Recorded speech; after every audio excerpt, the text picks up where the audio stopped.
Hey, what's up guys? This is Anthony from Anthony's Customs, and for this review, we are looking at the new Marvel Legends Hawkeye with SkyCycle, part of the Avengers Beyond Earth's Mightiest line batch wave series of figures. And this is the first comic Hawkeye we've had in a long time in his classic outfit, and he comes with this crazy thing. And is it any good? I don't know. I want to do a question today right away. Do you guys like things like the SkyCycle? Do you want that in your collection? I'm sure there are plenty of people who do, but I think I'm also sure that there are plenty of people who don't. Especially with a line that's pumping out figures as fast as Marvel Legends, I'm thinking space has become somewhat of an issue. I'm curious how you guys feel about things like this. To me, I've never really, I know the SkyCycle is a thing, but I've never really thought to myself, without that SkyCycle, Hawkeye just isn't Hawkeye. So I'm just curious how you guys feel about it. Okay, so some good, some bad. Let's get this guy off the stand and take a closer look. Okay, before we look at the figure, we're going to take a look at my package, and I have to say the front pose, not doing it for me, but what else are you going to do on the SkyCycle? It's not an easy thing to pose him on and make him look good, especially when you give him this big dorky bow, and the figure can't really use his bow and arrow effectively. It's just going to be for bad posing, and as you can see, that is the case here. But look at the real estate. The figure takes up like a tenth of the package. Weird. These packages without the windows are not even well executed. The artwork on the side, not even the right costume.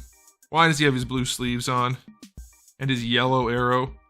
The figure doesn't have sleeves and it has gray arrows, which is comic accurate if you're using the right reference. Back looks nice. Hero pose, SkyCycle, everything you need right there. And then on this side, you have a render that makes the figure look way better than it actually does. Alright, let's take a look at the figure itself. That is what we're here for. Alright, this guy stands roughly, we'll just call it 6.5. It's a touch over. That's going to make him just about, well, just shy of 17 centimeters. Here he is up against Darwin. So he's a little bit taller. They are creeping their size up and up and up every release, it seems. Okay, so this guy, a couple things to note that are really, really nice. Nice finish on this one. Matte finish at least. Little bit of metallic on the gauntlets, though not enough if you ask me. Same thing for the male up here. Not enough. Matte finish is good. Cloth parts, I don't know about you guys, and it's not just because I don't like soft goods, because this is like an add-on piece, so it's fine technically for me, but it looks like crap. It looks bad. It doesn't serve a purpose being cloth other than it's a little bit more flexible, but this being what it is, it would have flexed anyway. This would have flexed either way, and since there's no shape to it or anything, and there's like no wind, it just looks terrible. It might as well have been a flat piece of paper. Tell me that looks better than a sculpted piece?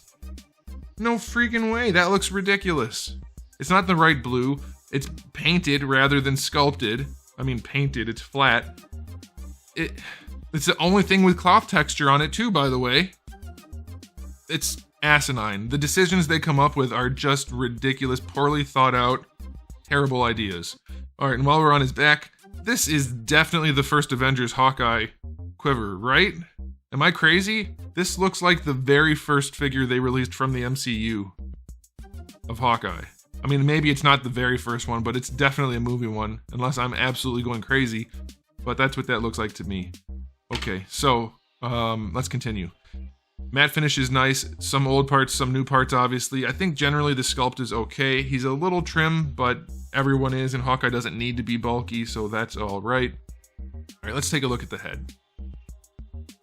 He is bored out of his mind. The eyes aren't painted especially well this time, so that's not good. I do like the sculpt for the cowl. I think that's really nice. And I think a good paint job would have made the face look fine, but they need to come up with something. If they're going to give us such bland and neutral heads, they need to give us some kind of action head. Or at least give him a scowl. Give him some kind of personality characteristic on his face. Also, his ears seem huge. Is that me? No, his ears are huge. His ears are really, really big. So it's not bad, but it's not great. They painted the buckle. That's nice. Scale mail looks okay.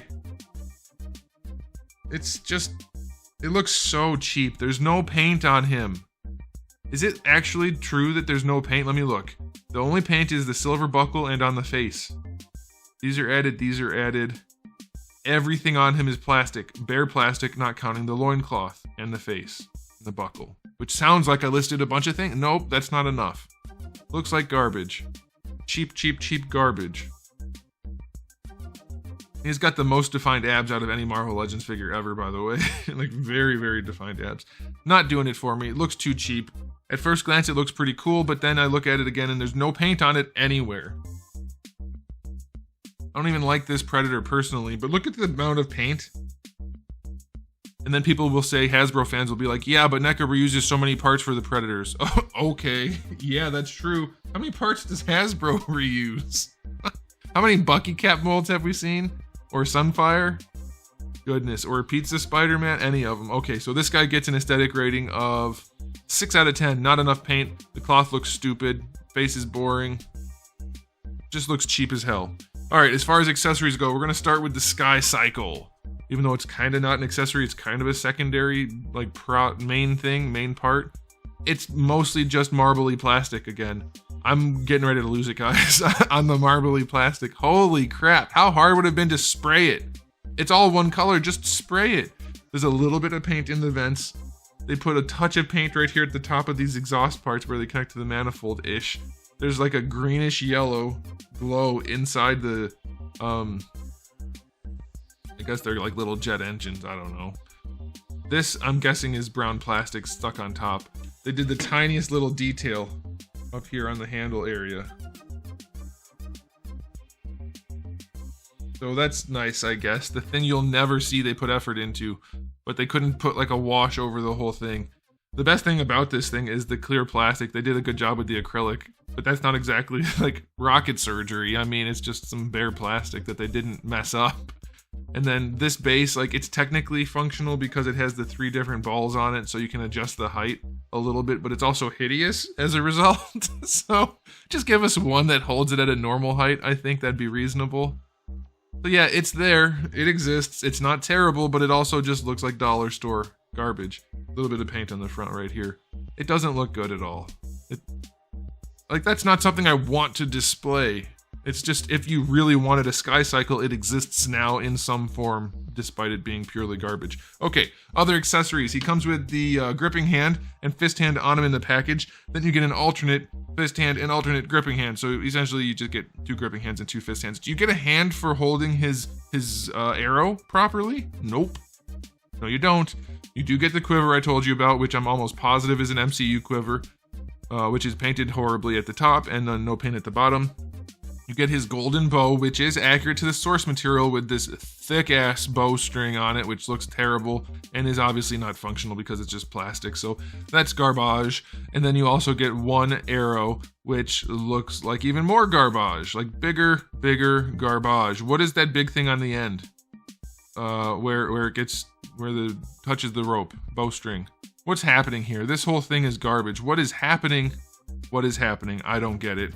Trash accessories, 3 out of 10 for accessories, including the SkyCycle, because I'm taking away spite points for Hasbro's laziness and inability to do anything properly. Okay, let's talk about the articulation. The head, we're going back to the hinge, so he can look up, he can look down, he can rotate side to side, and he has no lean to speak of, not really, so very limited.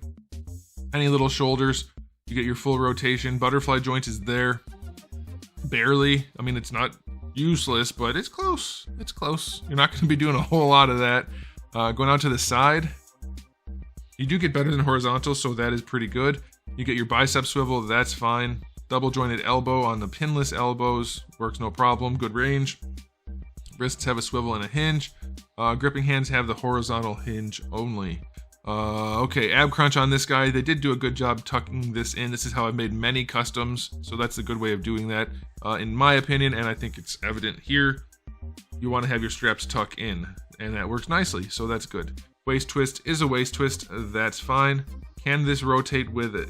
It can, if you want it to. Okay, so the loincloth does move, it does rotate, but it's still hideous. Alright, bringing the legs out to the side. Just better than 45 degrees, pretty limited. Going forward, you can kick horizontal, that's fine. Going back, no range. Thigh swivel is fine. Double jointed knee. Oh my gosh, look at this. As I'm trying to bend the knee. Look at that, look at, it's gonna go. Oh no, it's gonna break. I have to be careful. What a quality product. You can see the white. I don't know if you guys can. I can. That peg is getting ready to tear off. Oh my goodness. But it's pinless. It's pinless. All right, come on. Can I do this without breaking it? There we go. Good range. Proportions are still bad. Lower leg is way too long. Boot swivel is a boot swivel. I'm willing to bet these are the same boots. Hang on.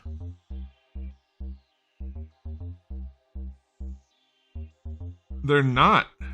They're not the same boots. Wow. That's surprising. I thought for sure they were going to use the same boots, but they didn't. Okay. But yeah, we get our boot swivel. Ankles go all the way back and forward enough, and you get a decent ankle rocker. So his articulation is acceptable. It's a 7 for Marvel Legends. It's fine. You're not going to be terribly upset, but it's definitely not going to impress you in any way. And I think after all these years, Hasbro should really be trying to do something impressive occasionally. But they don't. Okay, so final verdict on this. Look at this. Just, I have to mention it again. This is obviously not sculpted, the loincloth, and they put the black on there. But they didn't feel it was necessary to even apply a wash to make the black match on here. It's just such a they're not the same size. It's just such lazy garbage. Lazy garbage is what Hasbro's slogan should be. It's Hasbro Marvel Legends, lazy garbage. That should be it.